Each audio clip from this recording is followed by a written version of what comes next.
It's happening. Donald Trump will sit down with none other than Joe Rogan on Friday. Trump has made the calculated gamble that this one conversation is worth canceling all other events that day, and he's probably right. Surprise, surprise, the liberal magazine The New Republic is slamming this much-anticipated sit-down between the former president and the host of the biggest podcast in the world. They published a headline that calls Rogan, quote, one of the worst people ever in history.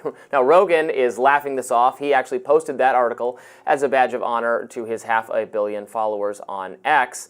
It's surely to Trump's benefit to do this. He's made a concerted effort to lock in young male voters who disproportionately listen to podcasts, including Joe Rogan's. In the past few months, Trump has sat down with podcasters like Lex Fridman, Theo Von, wrestler Mark Calloway, aka The Undertaker, to name just a few.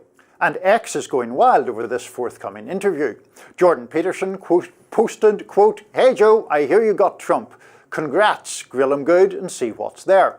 Journalist Glenn Greenwald wrote, quote, liberals think Dick and Liz Cheney, Bill Kristol and George W. Bush are honourable and moral patriots, while Joe Rogan is, quote, one of the worst people ever, unquote, due, of course, to all the wars, torture programmes, illegal domestic spying, kidnapping, coups and mass murder Rogan implemented.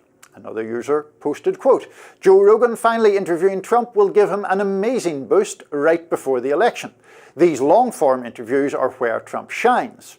And former presidential candidate Andrew Yang wrote, quote, so now that Trump is going on Rogan, I think Kamala Harris should publicly say she'll go on too.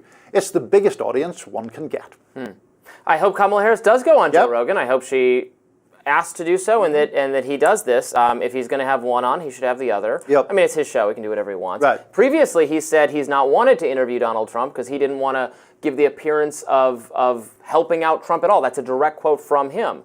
But of course, he's had Robert F. Kennedy Jr. on a number of times. He's had Elon Musk on. I think it is good that there are long-form interviews at all. One of the advantages of podcasting has been the capacity to have these very long interviews. Frankly, and no disrespect to Joe Rogan, they're a bit too long for me to tune into. But I see the clips come up on social media and elsewhere.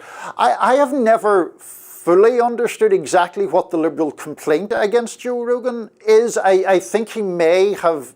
I absolutely predict that that's what we're going to hear all of next week. I do think, generally speaking, it is good to have people, whether it be Joe Rogan or other people, in that podcast space. You and I have disagreements about some things, but also I think a degree of skepticism about the sort of the cable news ecosystem and people preaching to the converted or staying within very, very orthodox trenches in who they have on, what they say, what is permitted to be said.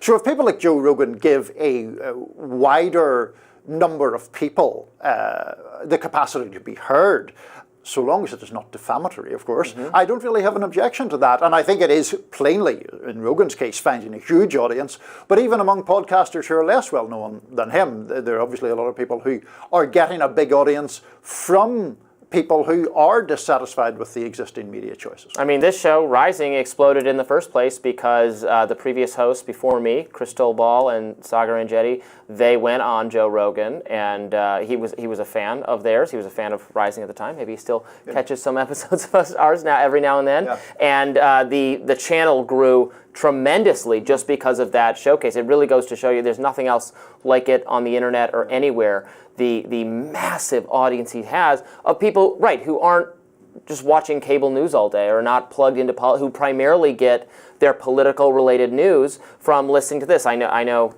friends, family members, etc. like this who aren't so plugged into the campaign news, CNN, Fox, whatever, but they love listening to Joe Rogan. Yeah, no, absolutely. And I think that Kamala Harris should go on.